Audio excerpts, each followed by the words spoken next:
Good morning, good afternoon, and good evening. My name is Nargis Kasyanova, and I'm director of the program on Central Asia at the Davis Center for Russian and Eurasian Studies. Very warm welcome to the event that we co-organized with the OXO Society for Central Asian Affairs on repercussions of the Crocus City Hall terror attack for Central Asians and for Central Asia.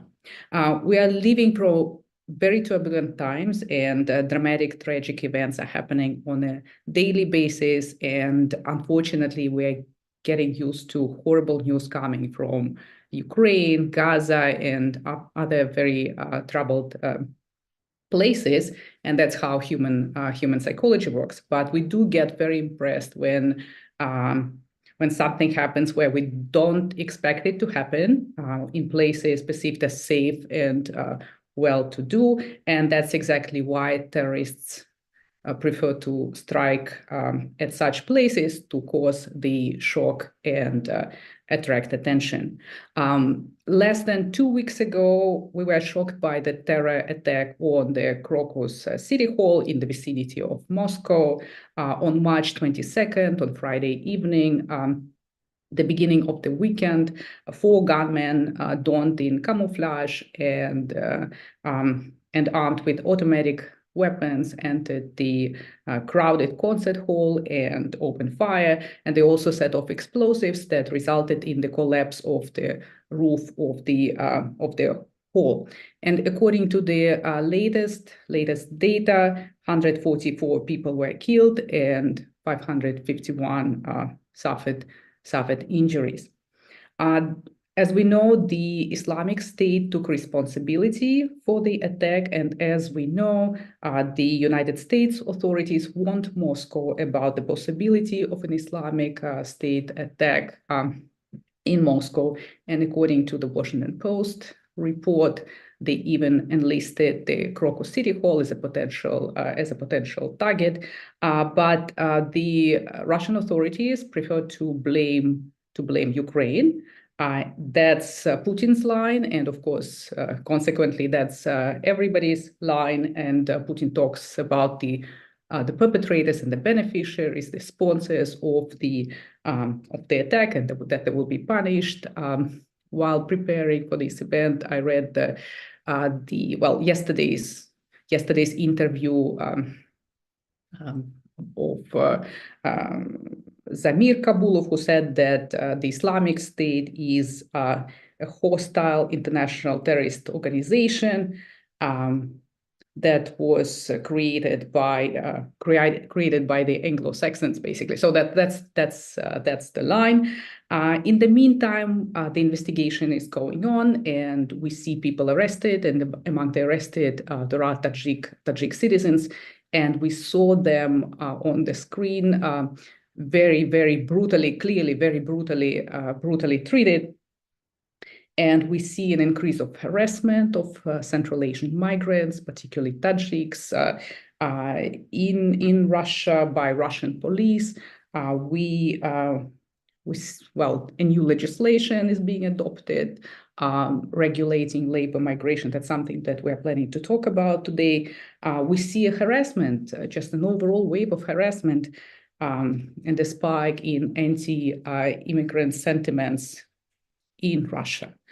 So we do see repercussions of the attack already, but today we wanted to look at the broader picture and kind of try to peek into the future to see what repercussions we might see for migrants, migration flows between Russia and Central Asia, and what are repercussions for policies, for politics at the national, regional, and broader international level. And we have an excellent panel to tackle these questions with us today.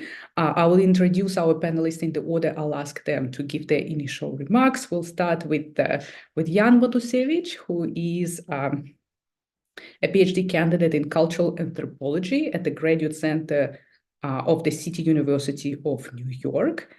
His doctoral research is on the experiences of Russian exiles who have relocated to Central Asia since Russia's invasion of Ukraine, and he has previously worked on transnational migrant communities linking Central Asia to Russia, Turkey, and South Korea. He also held the position of Associate Policy Officer at the International Center of Migration Policy in Vienna and is currently a freelance journalist based in Bishkek, Kyrgyzstan. Very warm welcome to you, Jan. Thank you for joining. Then we will go to Malika Bakhavadinova, who is a political anthropologist working on state-citizen relations.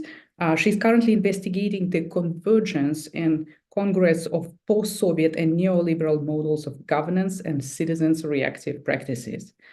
She has conducted more than 2 years of ethnographic fieldwork in Tajikistan and Russia among bureaucrats and migrant workers, and her field sites included migration management bureaucracies, including international organizations, non-governmental organizations, and civil society organizations, and the infrastructures of migration, including airports, language centers, legalization centers, and construction sites, and also Dushanbe, the capital of Tajikistan. So thank you very much for joining us, Malik.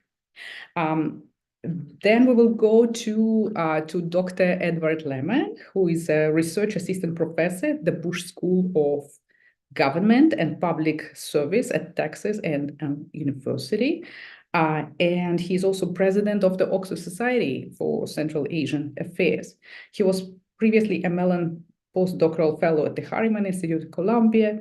And in his research, he examines China and Russia's relations with Central Asia, authoritarian governance, religion, security, and migration in Eurasia. Thank you for joining us, for organizing this event with us. Last but not least, we will hear from Noah Tucker, who is a senior research consultant for the Oxford Society, a program associate at George Washington University Central Asia program. And he also holds the Handa studentship at the Handa Center for the Study of Terrorism and Political Violence at the University of St. Andrews. He was previously executive editor for the Not in Our Name film and television series, the first region-wide project designed to prevent violent extremism in Central Asia through community dialogues in areas most directly affected by recruiting to Syria. And Noah has worked as a consultant on multiple collaborative projects for government, academic, and international organizations to identify the way social and religious groups affect political and security outcomes in Central Asia and Afghanistan. And I'm also very happy to know that Noah is the Davis Center RICA alum, our master's program. So let's start with the discussion on repercussions for Central Asian migrants in Russia, and I want to start with Jan and Malika. Go to you for this. Jan, since the beginning of the full-scale invasion of Ukraine, we've been hearing about the worsening conditions for Central Asian migrants in Russia. We hear regularly about harassment, about forced recruitment into the army, et cetera. Nevertheless, the migration flows don't seem to be strongly affected by this. One study done by experts of the University of Central Asia showed even the increase in border crossings and increase in remittances, although the number of registration actually decreased. So, but nevertheless, Central Asians do keep going to Russia for work. How can we explain that? And what is the mood now among the migrant communities in the aftermath of the attack? The floor is yours. Hi, thank you, Nargis. Well, I think it's important to highlight the fact that it's a migration system that's been in place for a very long time. So I think there was kind of an assumption. I mean, first of all, the migrant community, the Central Asian migrant community in Russia has lived through crisis after crisis. I mean, you could say they were really hit hard by COVID-19. Then right as COVID ended, the war started. Now you have the terror attack. So it's been a really challenging and difficult, I would say, 4 or 5 years. I think it's important to also differentiate between the different Central Asian states, but I think the main theme is that there are just not a lot of alternatives out there. And also, this is a migration system that's been in place for a very long time. So people have networks and real estate and connections. I think we tend to think of labor migration from Central Asia to Russia as circular in nature. But I think over time, it's actually changed. I mean, there's still seasonal migration, but also people are living kind of in two countries at the same time. They've brought their families and children. So it's really hard to disentangle yourself from that. And not to mention the fact that, many have acquired citizenship and so on. So despite the fact that the conditions are really difficult on the ground, right? And harassment and xenophobia is not new. Obviously, the levels that it's attained now, potentially unprecedented, but it's been really difficult for migrants for a long time. But they also kind of know how to navigate the system. As violent and oppressive as the system is, it's one that they're familiar with.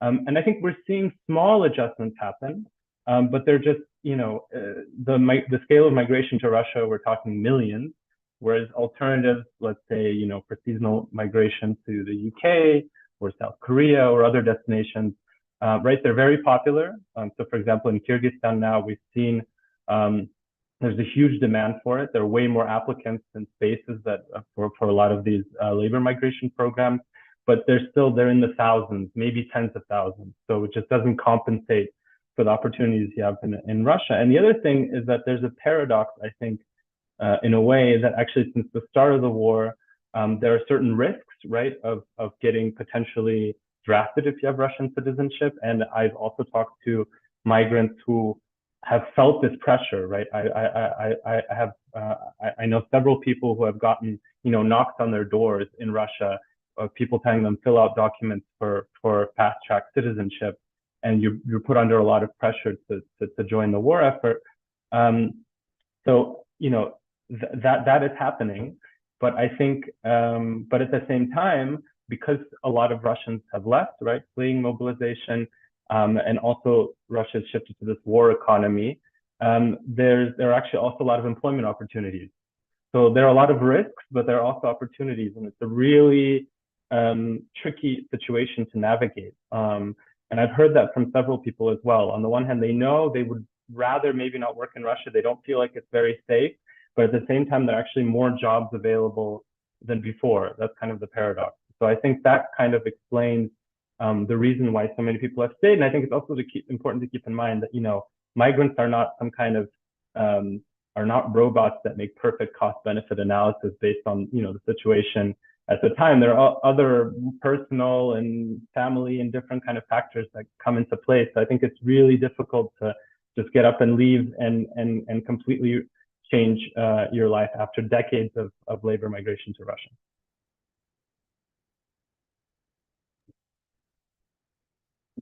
Thank you, Jan. But are there any defense mechanisms? Are there ways they can can secure a little bit themselves? And do we see anything along the lines? It's difficult to self-organize in Russia, obviously. Do you mean how do you protect yourself while you're in Russia, or? Yeah, what are survival strategies, basically, since, Russia is the place where you kind of have to go because there are no other options. I mean, I think it's interesting, and a lot of the time, a lot of the decision making is made at the family level. So what I've seen is that, for example, and I know Kyrgyzstan better than other places. I know Tajikistan is a bit of a different situation, but if you take Kyrgyzstan as an example, a lot of families, if they have young children that are now of military conscription age and have Russian citizenship, a lot of them are sending them to live with their grandparents in Kyrgyzstan, waiting kind of for the war to blow over. And you meet countless people like this in Kyrgyzstan who are already, grew up and are culturally completely Russian, but come from second generation Kyrgyz migrant families. A lot of times, if it's risky for the men, the more women are going. I don't know. I don't have, unfortunately, Russia has really shut down, and this was before the terror attack. They've really stopped sharing migration data. So it's been really difficult to get any information, but this is anecdotal evidence, but I have a feeling there's also a gender switch where it's safer for women in a way to go work in Russia. So, and then, in many families, you have several family members who are in different countries. So it's kind of an insurance policy. You might have a person working in South Korea, you might have one person working in Europe, but then still have some parts of the family in Russia. They're pooling money together, also investing in real estate back home. So people are trying to find ways to cope. But I think in general, Central Asian migrants are very resilient, for better or for worse, in Russia. And so I think the general feeling is just and this is, paradoxically in a way, this is what also a lot of the Central Asian embassies have said, stay at home, don't go outside. And I think there's the sense we need to wait for the storm to blow over. We've been through a lot already as it is, and there's just this hope that eventually things will calm down. And the reality is that there is such a major labor deficit in Russia that there's no alternative to this migrant labor. So I think people are just waiting out for the time being. Thank you very much. Malika, can we go to you?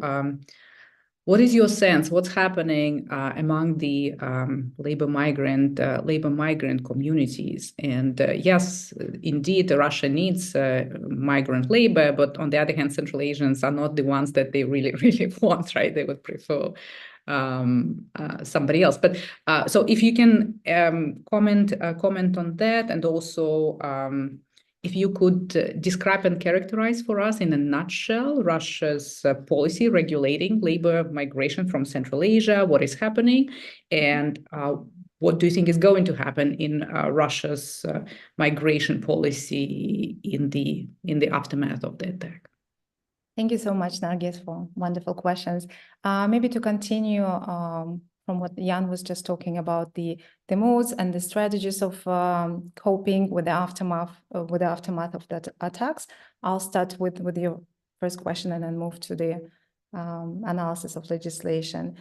Well, as Jan already mentioned, sitting out and waiting out is one of the main strategies right now. And there are reports, and I'm largely speaking on the case of Tajikistani migration to Russia. There are reports of increased returns of tickets. So the population is sitting out despite the assurances of the Tajik government, which says like, oh, if you're legal in Russia, that's okay to go. If you like, your documents should be in order, which in practice, there is always an ambiguity in the status where you're legal or illegal is not always, depends on documents.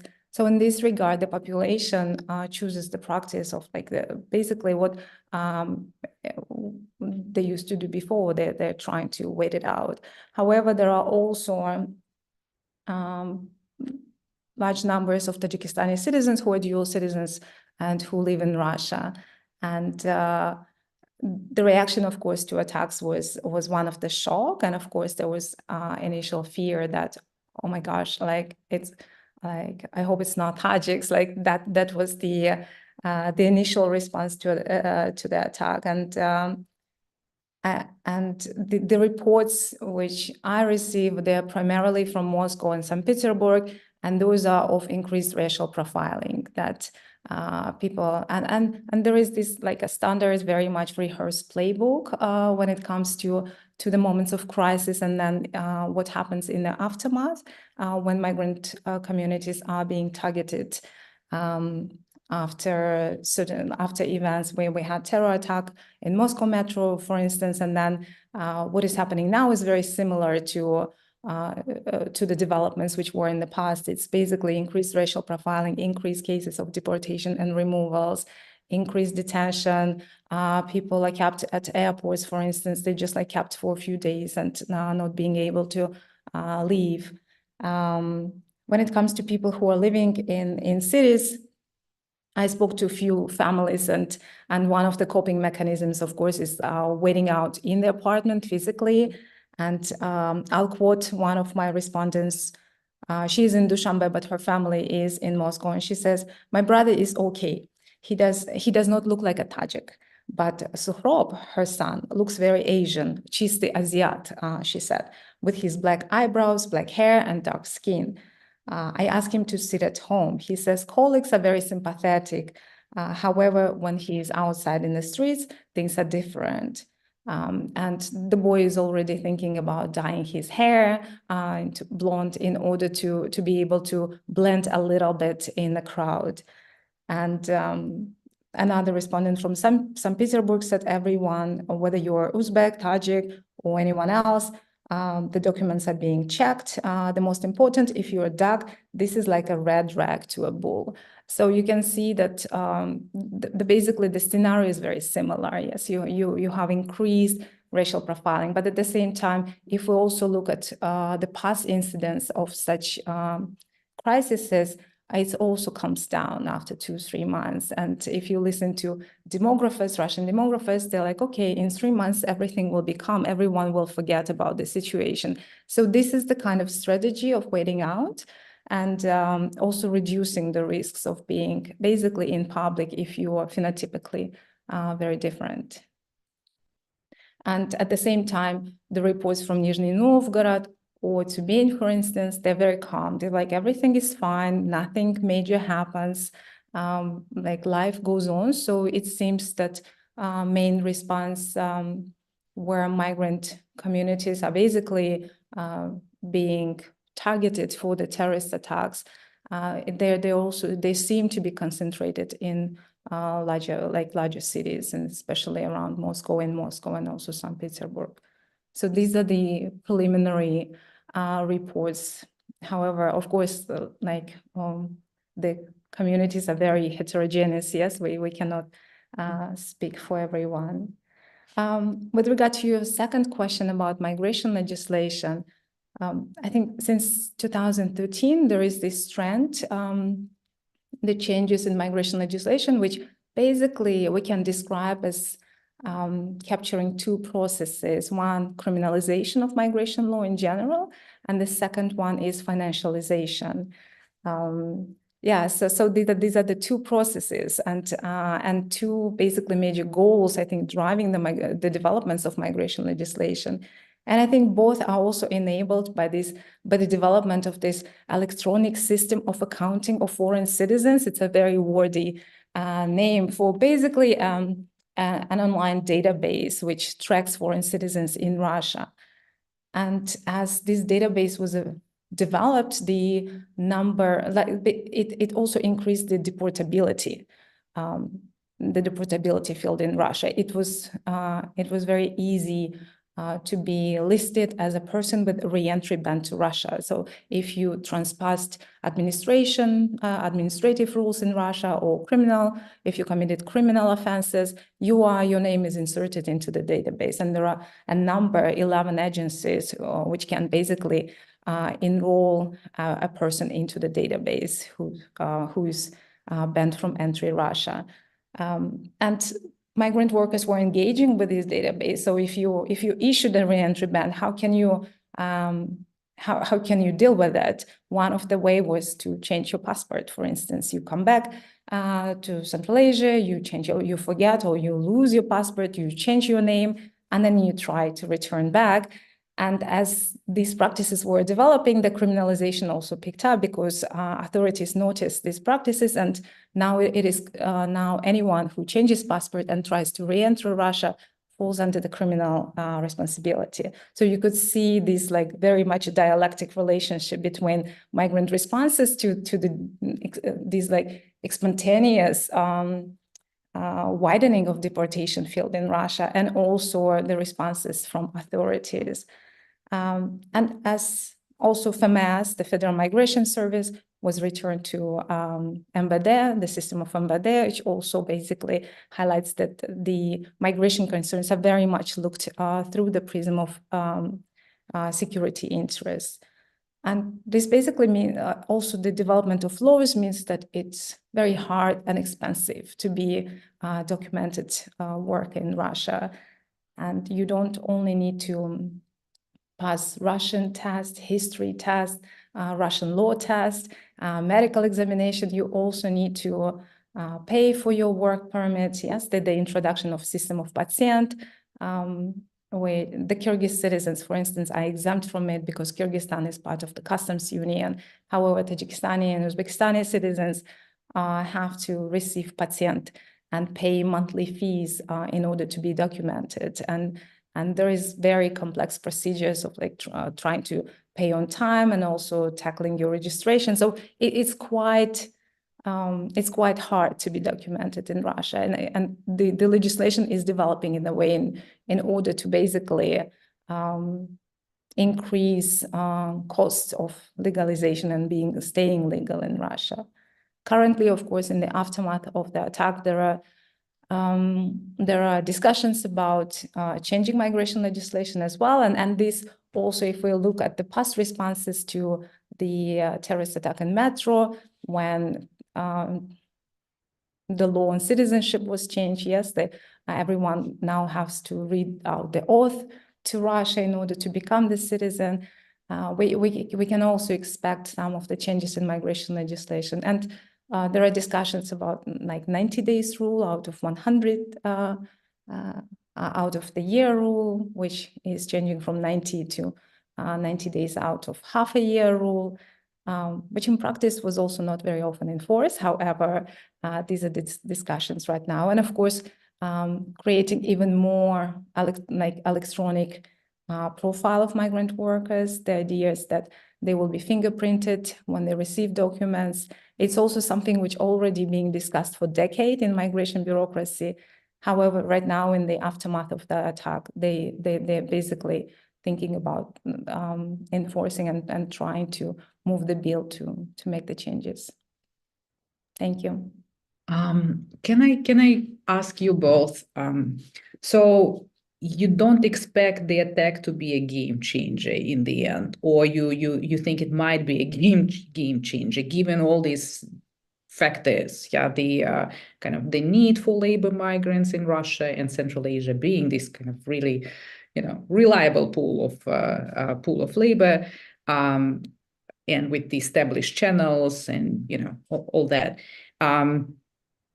But at the same time, the anti-immigrant sentiments are on the rise, and the Russian Orthodox Church just chipped in with its, recommendations for changes in the migration policy and kind of saying bad things about those who are not kind of carriers of Russian culture, and they don't speak Russian language and they're alien and all that, and we need to target actual compatriots for migration policies, and they mention corruption, and corruption it's another big factor, right? When we think about Russia and regulation of migration. So what's your sense if you kind of try to predict and kind of assess the impact of this event, like in a sentence or two?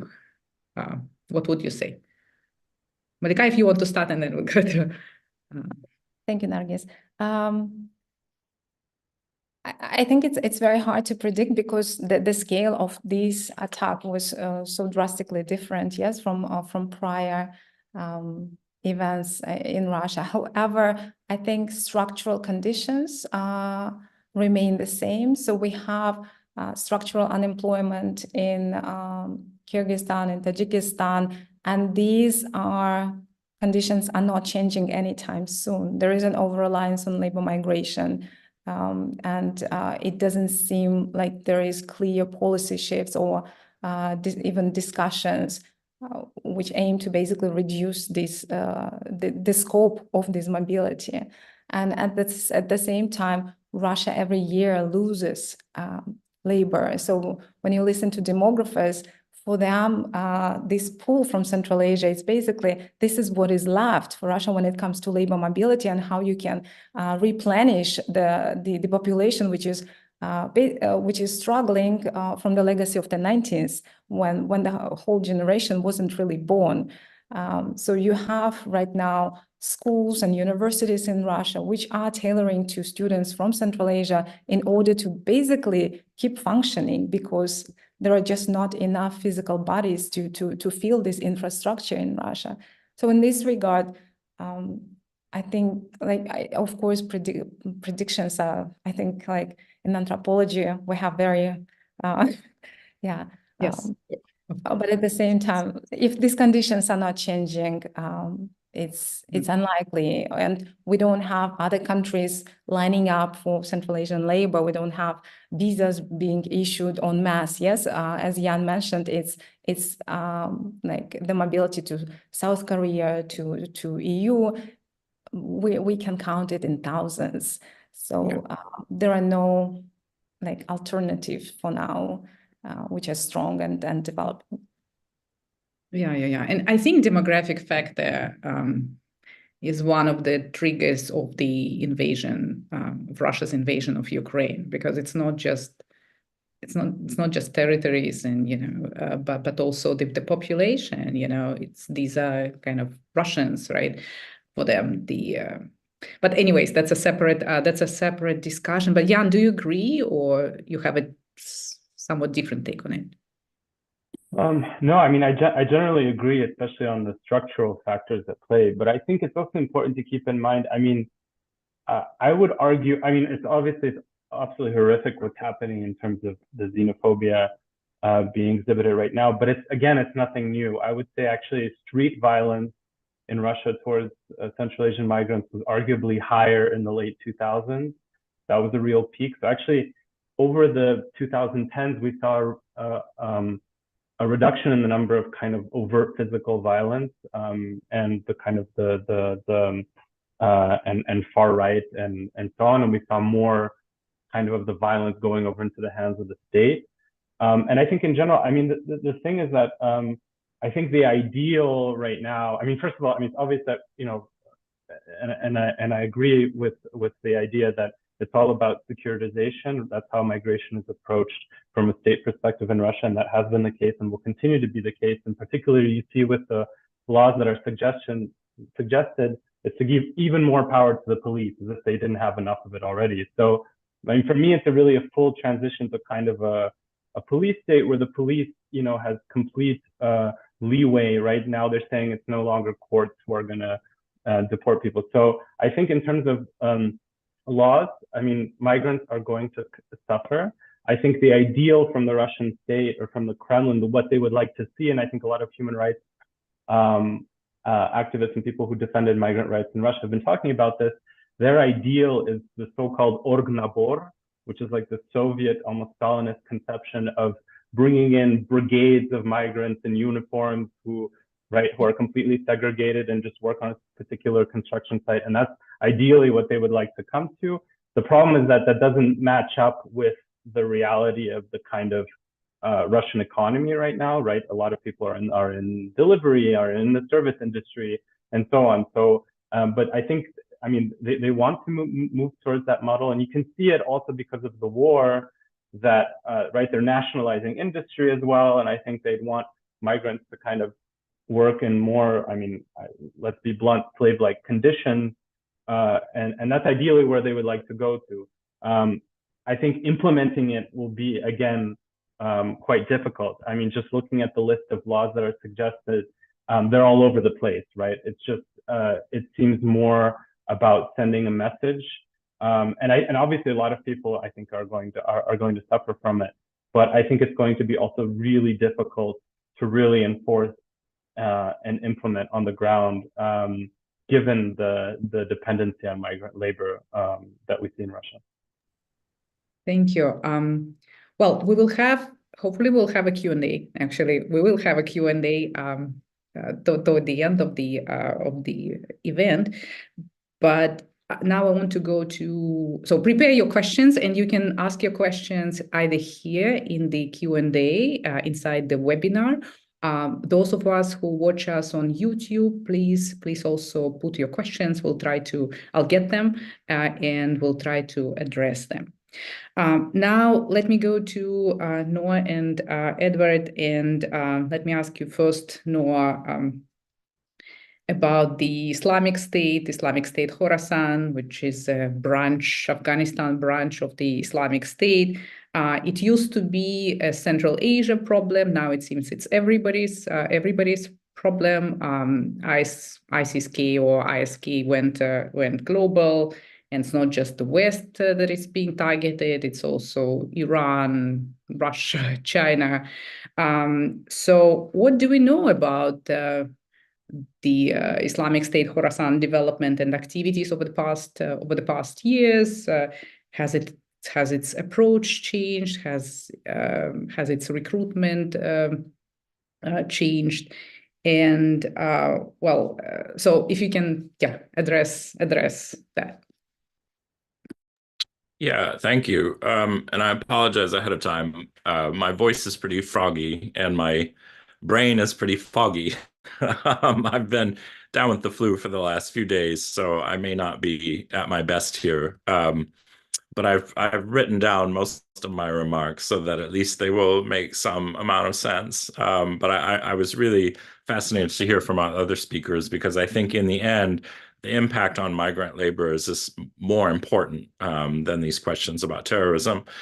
Because what I'm going to say in a nutshell is that at this point, we don't know that this attack really tells us very much about ISIS-K at all, in particular about any relationship between ISIS-K and labor migrants, which is really under question. What it does tell us, I think, is that this attack, like others before it, tells us more about the political utility of extremism narratives than it does about the facts around ISIS-K, which are a very real group. But the first thing we might say is that while ISIS-K has produced some evidence that they were behind the attack, and it fits with a pattern of activity of their members of Central Asian origin over the past year, the Russian manipulation of information about the attack and its alleged perpetrators to fit a preconceived narrative should give us some caution about saying anything for certain, especially that this has anything to do with ordinary Central Asian labor migrants. This is not the first time that Russia has stuck with an unreliable narrative about major breaches to its own security.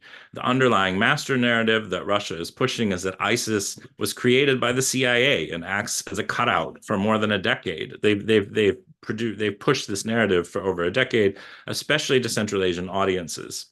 ISIS-K itself makes the same claim about the Taliban, who it says are a CIA cutout and are controlled by the Americans. So everybody is politicizing these things to fit their own preconceived narratives. The last major attack inside Russia was the 2017 metro bombing that was also blamed on Central Asian migrants. The security services arrested 2 Uzbek brothers from Osh live on television and sent them to jail as the direct orchestrators of the attack. Only the facts never added up. Investigative reporting by RFERL's Kyrgyz service proved that one of the 2 brothers, Abror Azimov, who was charged as being the mastermind, was lying in a hospital in Osh during the attack and was allegedly extradited to Russia, only to be arrested in a made-for-TV event a few weeks later.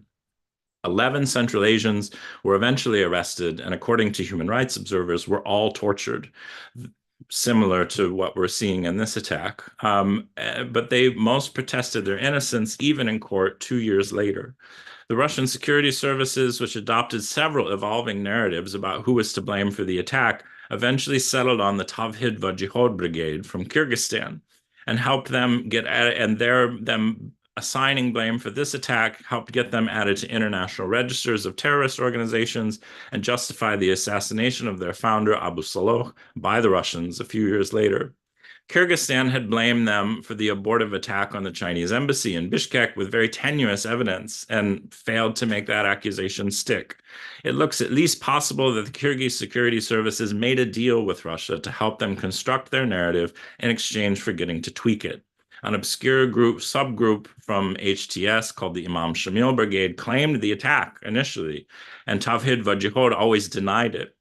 As if as the investigation proceeds, the Tajik government succeeds in looping the IRPT into the narrative, we may be seeing a repeat of the same strategy of authoritarian cooperation. So it's not important to these actors who actually conducted the attack. It's important how they can get it to fit their narratives. But how does it fit with the remnants of ISIS? It does fit really well. Over the past couple of years, Central Asians affiliated with ISIS-K successfully carried out attacks in Iran and Afghanistan, and 3 foiled attacks reported in Germany, 1 in the Netherlands, 1 in Austria, and in just the past few days, another in Istanbul. After a failed attack on a US military base in Germany several years ago, all of these were aimed at soft targets, public places where an unsophisticated attack requiring minimum preparation and materials could kill civilians. So it fits with the kinds of things that they've done. But have they focused on recruiting Central Asian labor migrants? In a word, no. ISIS-K is itself a splinter group from the Taliban. They regard the Taliban as their primary enemy and spend most of their time and energy engaged in a civil war inside Afghanistan. Even in Uzbek, which is the recruiting language that I work in primarily, most of their recruiting messages focus on a Shia conspiracy that the Taliban have supposedly become a part of, the beginning of an epic apocalyptic battle between the forces of good and evil that will supposedly take place in Baluchistan, of all places. And none of these has any relevance for Central Asians, migrants or otherwise. And it appears that the Taliban have successfully wooed back a significant proportion of defectors from the remnants of the IMU, who were the main Central Asian members of ISIS-K in the first place. So you'll notice the pattern in here is that none of this has anything to do with Central Asian migrant laborers in Russia or with Central Asians living above the border of Afghanistan.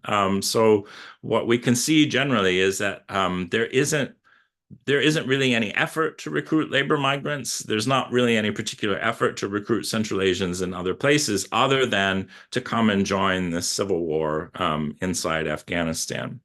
Messaging across the border into Central Asia or further north to migrant workers is microscopic in scale and frequently disrupted. We're talking at the level of 14 to 20 people in most groups, a maximum of around 200 if there's sort of more general interest groups disguised as general interest group, but actually run by ISIS-K.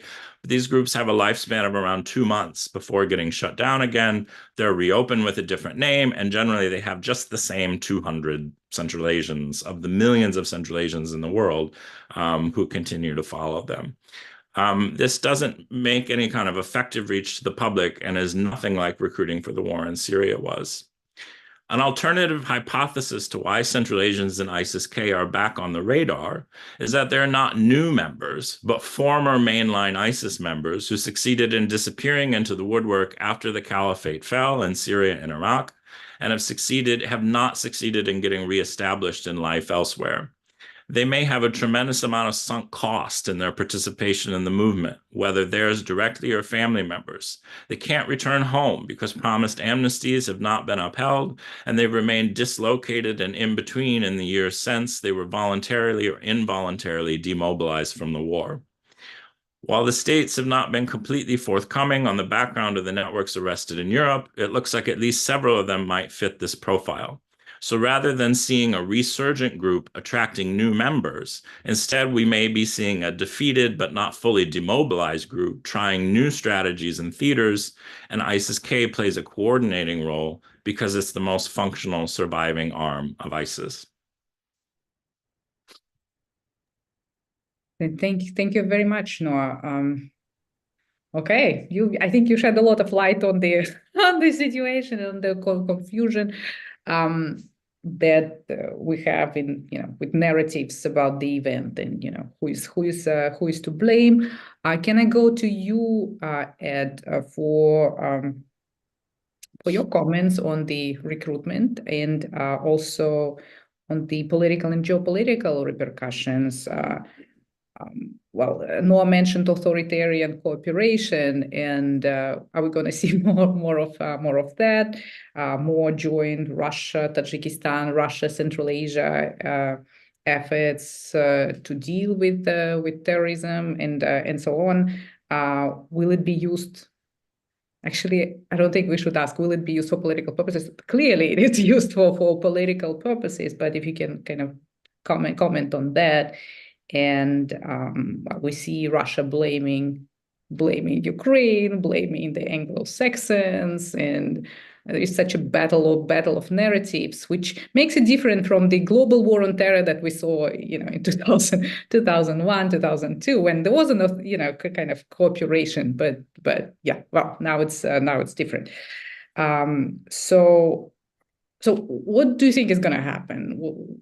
What kind of political, geopolitical, Sure. implications? Thanks, Nargis. And I see questions are flowing into the Q&A box, so I'll try and be as brief as possible just to build off what Noah's just said. Certainly been tracking these channels for over a decade now, and I think we're definitely in a very different situation from a decade ago. Right? A decade ago, ISIS was on the march in Syria. It was about to declare its caliphate. It was about to take, about a quarter of Iraq's territory. And back when you logged into social media at that time on the Klasniki, for example, there was so much material available. And now, as Noah says, many of the channels, and I track more of the Tajik language, ISKP channels, they have very limited followings, mostly on Telegram. They have some presence on Instagram. But these channels are often short-lived, very small audiences. And a group doesn't have control of territory and doesn't have that kind of state-like infrastructure that ISIS had a decade ago and was building. And so it can't really use those narratives of coming and building a new life that were appealing to, a minority, of course, of Central Asians, but, a relatively large group. If we're looking at the grand kind of scheme of foreign fighters who went to Syria and Iraq, something like 8,000 to 10,000 Central Asians. We've seen some recruitment to ISKP, as Noah said, but it's been a trickle, in terms of the reports we've had of people crossing, despite the geographic proximity of Afghanistan to Central Asia. We've had a real trickle, a couple maybe of reports over the last couple of years of individuals who crossed the borders, mostly via Iran, sometimes via Pakistan, into Afghanistan. And so I think, the model that we're seeing is a very minimal recruitment of Central Asians, often living outside of the region in migration, as we saw before, but on a much smaller scale. I would say the Tajik language material, recruitment material does, and I haven't looked so much at the Uzbek language material, but the Tajik language material certainly does have specific threats against Tajikistan. It frames the government of Tajikistan as, as engaging in a war against Muslims in the country. It picks up on some of the repressive measures that the government has taken, forcible shaving of beards, forcing women to remove their hijabs, restrictions on children praying in mosques. It does pick that up in their propaganda. And, there are pictures of that are online from these ISKP accounts where they'll have the big flagpole in Dushanbe will have an Islamic State flag on this. There is this dream of expanding north of the river into Tajikistan, and there is quite a lot of anti-Russian content. I think it's no coincidence that Russia was the target here. There's been mounting criticism of Russia. Of course, as Noah mentioned, the Taliban is the #1 enemy of the Islamic State. Second, or Islamic State Khorasan province. Second is Iran, but I think third in many ways is either the US or Russia. And Russia is blamed in part for assisting Assad in the demise of the group with its bombing campaign that began in 2015. It's also blamed for bringing the Taliban in to the process of peace negotiations in Afghanistan and really giving them a seat at the table and normalizing that even before the US and its allies did so. So I think it's no coincidence Russia was attacked. I don't see so much messaging as you did before targeting labor migrants, but I think the profile of these individuals, I think some of those other attacks and plots, as Noah said, we have some evidence that they were longer term members of the group. In this case, one of the individual's brothers seemingly had spent time had been recruited to Syria back in 2016. But the others, looking at their family testimonies, of course, see families are coming under pressure and speaking to the media are going to have a certain bias in their narrative. Certainly the narrative was similar to what we've seen in the past, which is these individuals weren't particularly religious. They had gone into migration and something had happened to them during that period that had brought them into this terrorist organization. I think that fits a pattern that we'd seen historically where people from Central Asia, from Tajikistan in particular, migrated and had something had happened to them in migration or even before they'd left for migration and had some kind of personal crisis, and then that had drawn them into this terrorist organization. But just reflecting on the broader geopolitical dimensions of this. Of course, Russia and Tajikistan are close allies. Of course, it's a hierarchical relationship between the two. Tajikistan, of course, now have this, according to World Bank data on remittances, around just under half of its economy based on remittances from Russia. That if it's, it's very difficult to really, statistics on remittances are very difficult to kind of reckon with, and there are multiple different ways of measuring and so on and so forth. But just taking that World Bank data comparatively, that would mean that would be, I think, a record. Even the highest levels of as a dependence on migration for Tajikistan, even higher than 2013, which was the previous peak. So, of course, they're also dependent on trade. About 20% of external trade from Tajikistan is with Russia, and of course on security. Russia still has its military base in the country and provides critical security assistance to Rakhman. They're close personal friends. They're born 2 days apart, in fact, same year, different parts of the then Soviet Union. They are in regular contact. And Russia, as Jan and Malika have mentioned, are also dependent on Tajikistan and on migrant labor from Tajikistan. And so we've seen since the attack, the two leaders having numerous phone calls, at least 2 in the first 48 hours. And we've seen cooperation and pledged cooperation to investigate this incident. And we've seen, obviously, reports of the family members being detained, reports that I've heard, I'm not sure these are made public, of the FSB sending a delegation to Tajikistan to be involved in those interrogations. And so there's very close cooperation, and there always has been very close cooperation between the security services of both countries. Perhaps that cooperation will extend to, as Noah said, crafting a narrative. Certainly, in the past, we've seen the Tajik government trying to bring the Islamic Renaissance Party, the opposition party that was banned and declared a terrorist organization in 2015, for the attack in 2018 on the 4 cyclists in Tajikistan that was credibly claimed by ISIS. But then the government tried to pin it on the Islamic Renaissance Party. And so that certainly remains a possibility. I think it was interesting that Muhyiddin Kebiri, the leader of that party, kind of preempted that insofar as he was very quick to make a very lengthy public statement on this. But certainly, as Noah said, in many ways, we will probably never know precisely what happened in this attack, especially given the brutal torture of the suspects and the general politicization of extremism and terrorism. But certainly, I think the repercussions will be that both countries are going to try and capitalize on this to extend their authoritarian control. And so I think it's not going to be a rupture in relations between the governments. I think they remain quite close. I think this factor that we've already mentioned, Putin has to kind of balance the popular backlash against migrants with the need for migrants.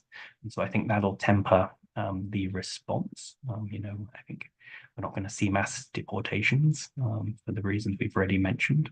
And I think Putin kind of has that in mind. And so I think we're going to see more cooperation between the two countries in fighting terrorism, and the use of and the utilization of that for authoritarian ends. But I will finish there so we have some time for Q&A. Yes, thank you very much, Ed. A couple of very quick questions. What are the implications for the normalization of relations with the Taliban, of all these things? Because now it seems to be a common enemy, right? The Islamic State. So will it kind of accelerate the process or not? And maybe let me limit myself to it certainly has the potential. Yes, CST, or whether this counterterrorism will again become kind of this big theme for kind of Russia's efforts to organize, consolidate collective security treaty organization. If you can address those very quickly, that'd be great. Sure. Yeah, well, I think Russia, when NATO was still in Afghanistan, Russian officials were the ones that were ringing the alarm bells around Islamic State for some prophets. They've certainly, and there was a time when they gave their estimate, and then the U.S. general in charge of operations in Afghanistan, I can't remember who it was at the time, made gave the US intelligence assessment, which was much more circumspect and probably more in line with the reality of the group at the time. So Russia has been been ringing these alarm bells on ISKP for a long time. I think, whether it'll lead to closer cooperation with the Taliban, I would expect that certainly that remains a possibility. And obviously the overall trajectory of relations between Russia and Taliban, and even many of the Central Asian governments and the Taliban, is towards de facto normalization of ties. So I think that'll sort of potentially play into that. As for the CSTO, of course, we've seen it being operationalized once in using its rapid reaction force in Kazakhstan in January 2022.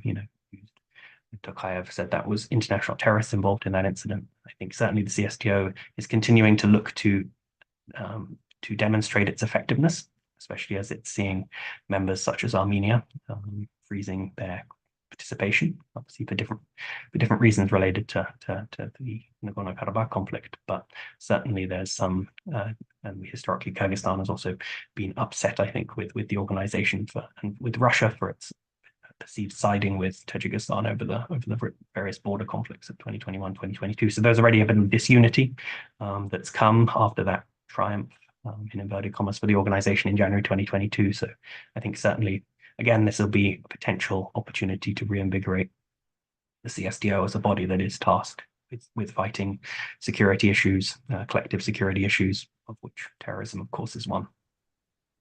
Thank you. Well, let's go to the Q&A from our viewers. And one question is, how come US knew so much about the ISIS attack, forthcoming attack?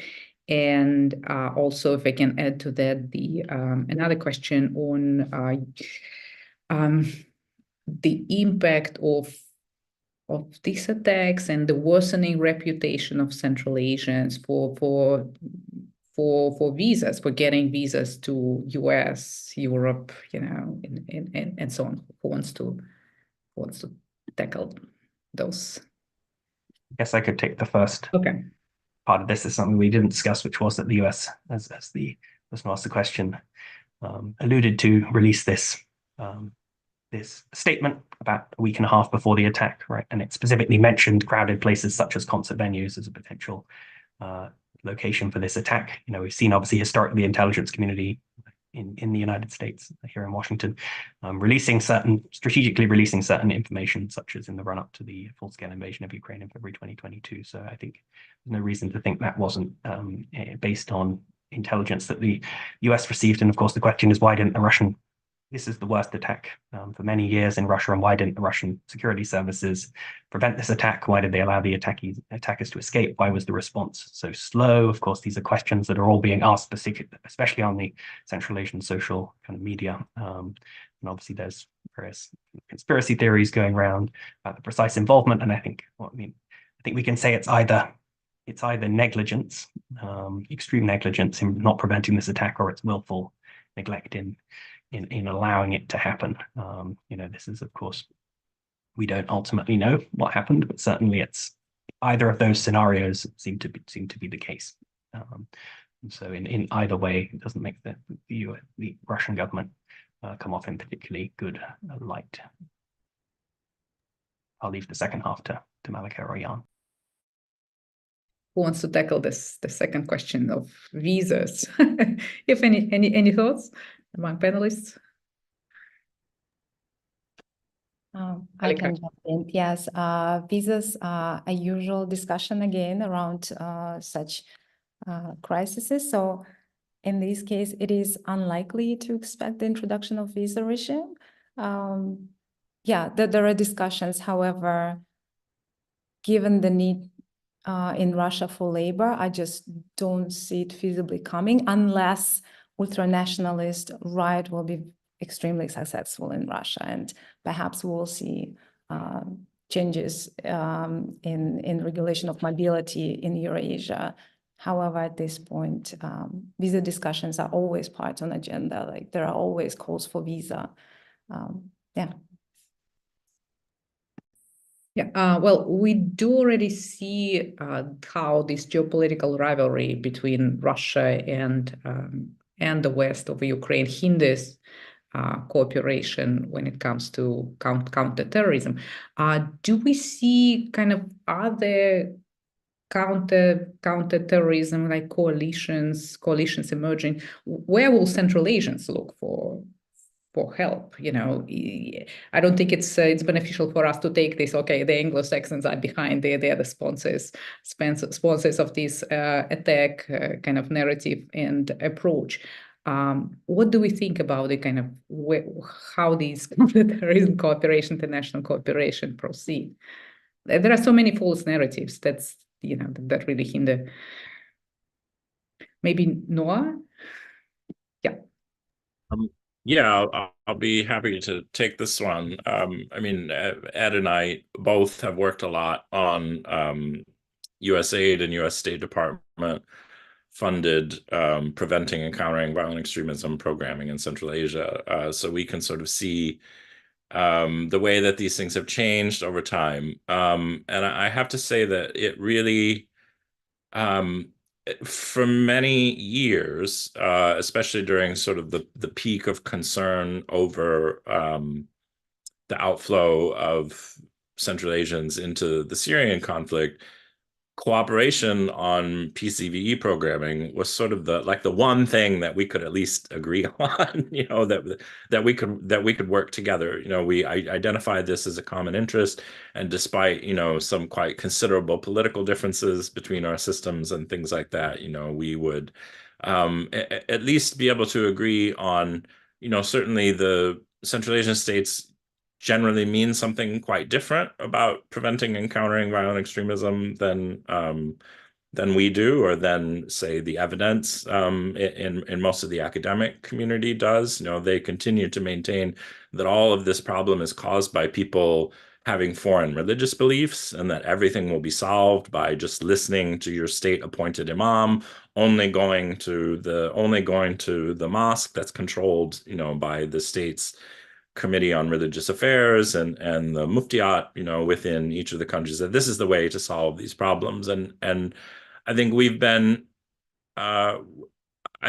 there have been some really good programs done with cooperation on both sides, addressing more of the root causes of the things that displace people, push them out of their countries, or push them out of their economies and their political economies, that make them vulnerable to being pulled into groups like this. But over the past few years, in particular, as the US and the West and NATO have become much more at odds with Russia over the war in Ukraine, the Central Asian governments, I think, have come under a lot more pressure from Russia not to cooperate with Western donors, even on things like this. And so I would say, just speaking from sort of firsthand experience working in some of these programs, it's become much more difficult. And generally speaking, there's more focus on cooperating with UN organizations, with the OSCE,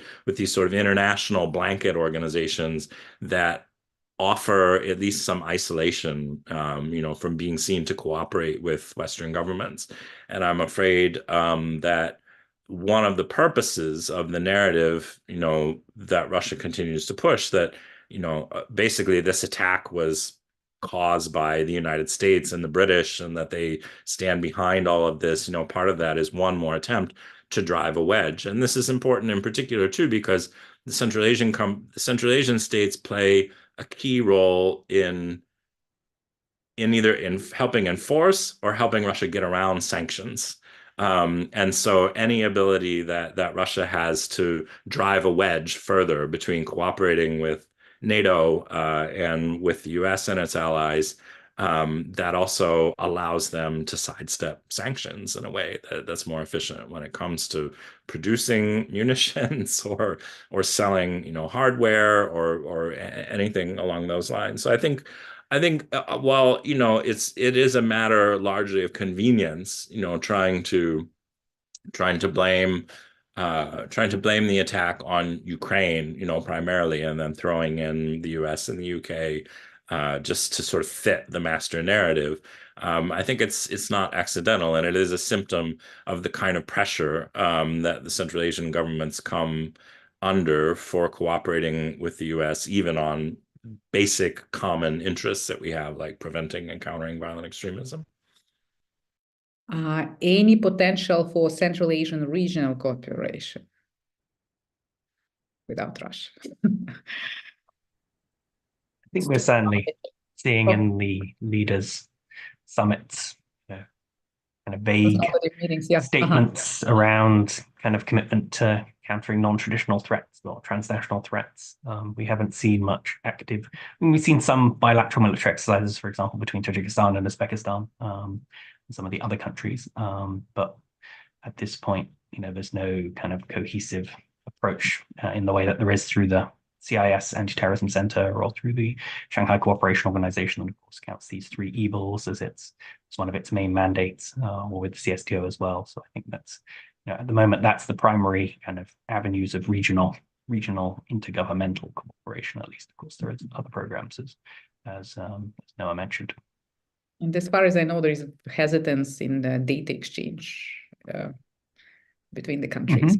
And there is some cooperation. There was a joint operation between Tajik and Uzbek security services late last year to apprehend various terrorists, I think, that they linked to Islamic State of Khorasan province. Although, of course, as Noah said, the politicization of this leaves question marks over who precisely these people were, but they were on both sides of the border, and they frame this as a joint operation.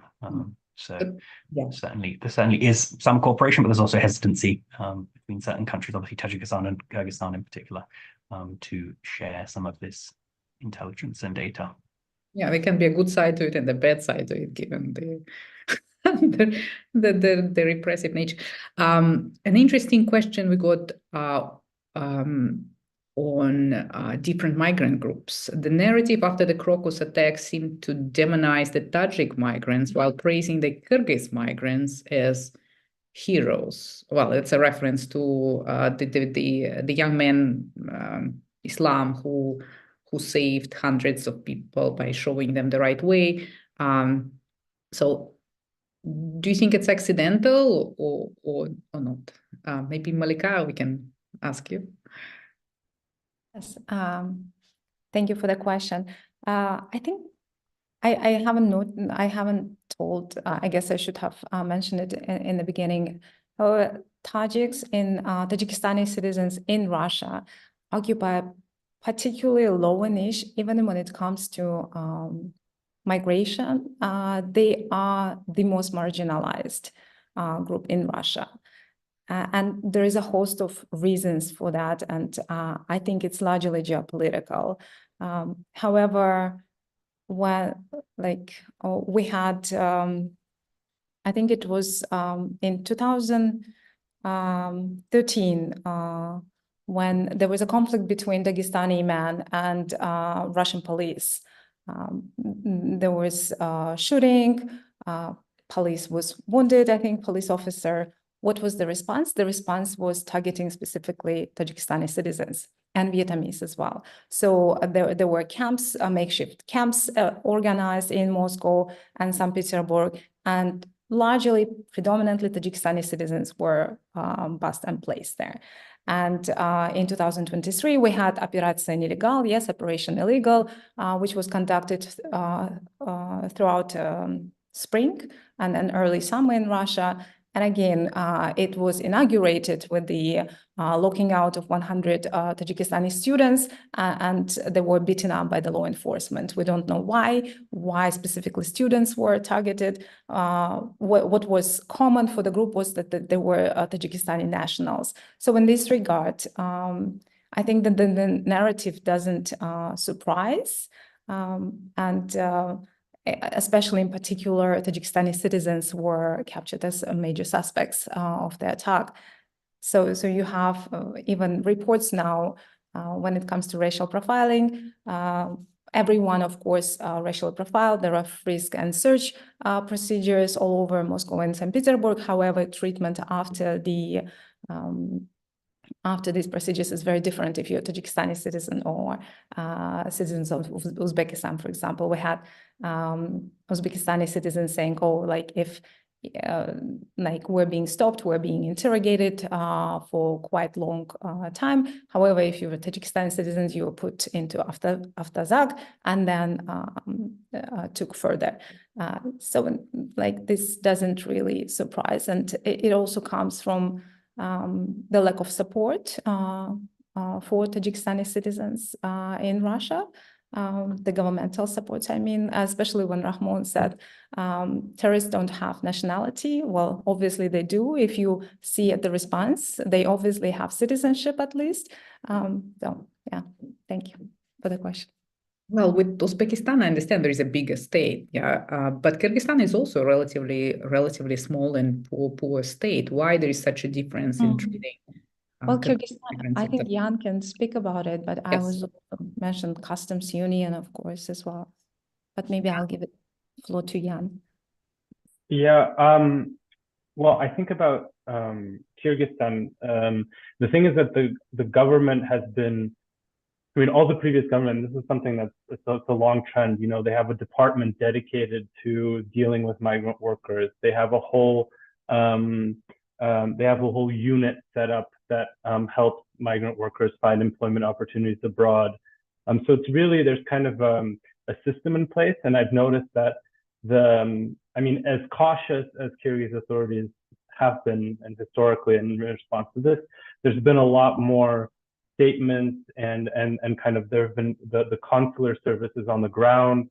Also, when the war started in Ukraine, for example, right, Kyrgyzstan, I think, was the first country that came out with a statement saying that, you know, it is illegal for Kyrgyz citizens to join a military conflict. So they've been, I think, in terms of public diplomacy, they've just been much more present.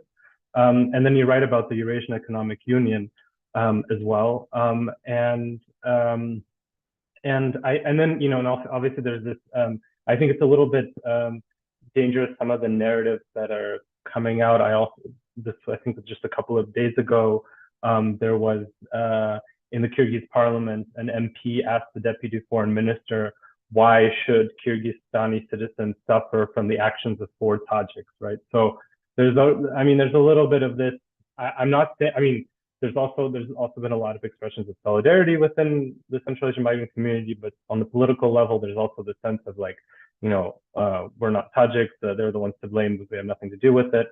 At the same time, surprisingly, Tasheev, who's kind of the second in command, as the head of security services in Kyrgyzstan, actually came out with a statement condemning xenophobia, which I think in Russia, which no one really expected him to do. So yeah, it's a little bit of a complicated situation. I also wanted to say that in terms of, I don't know if any of you saw this going around, but there was, I think this was in Moscow, and we don't know who started this, but there have been these xenophobic stickers all over the city that say something in Russian along the lines of "Bring our husbands home and kick the Tajiks out." And so that has been like, you know, so there has this, I mean, Tajiks definitely have been targeted to a greater extent than other migrants. Yes, thank you, Jan. And that's, I think, that's my sense too, that although it's not the first crisis for Central Asian labor migrants, something might be different because Russia is different now. Russia, over the past 2 years, has changed considerably, and there is a lot of anger and frustration and, you know, building up in the society. And, you know, what outlet do you have, right? And these are the migrants, and migrants who look different. So yes, Noah, you have 2 fingers, please. Yeah, thanks. I wanted to come back to a question in the chat that Russell had asked. And hi, Russell. Thanks for attending. Yes, and these are the last 2 minutes we have. Yes. Yeah. And thank you, Russell, for raising this about this, you know, potentially.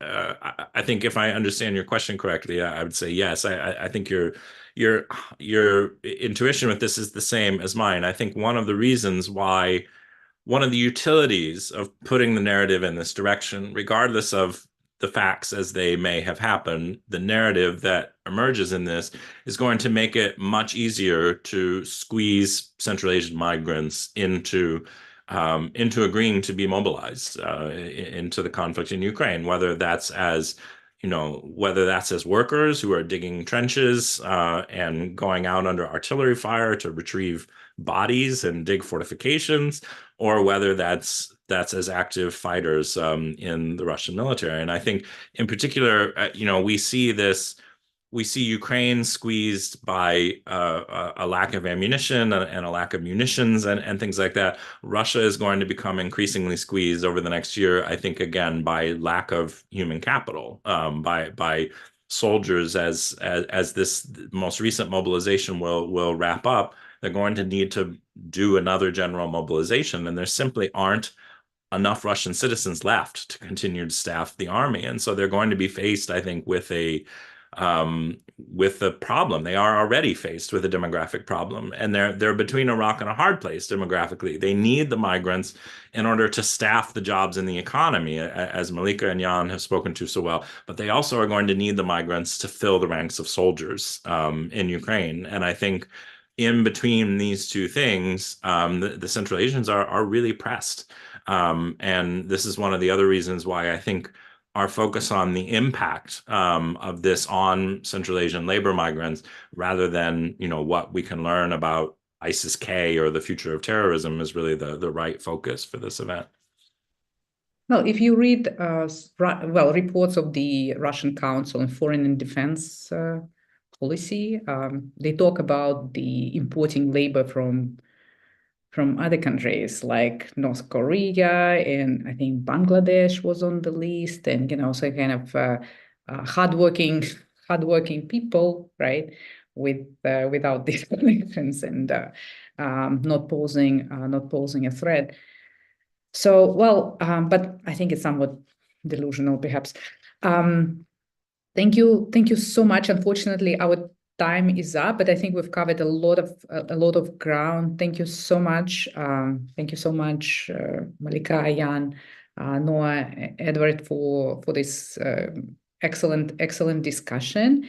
And I want to thank also Laura Sargent, who made this possible, who supported the logistics of this event. And of course, I want to thank the people who joined us today.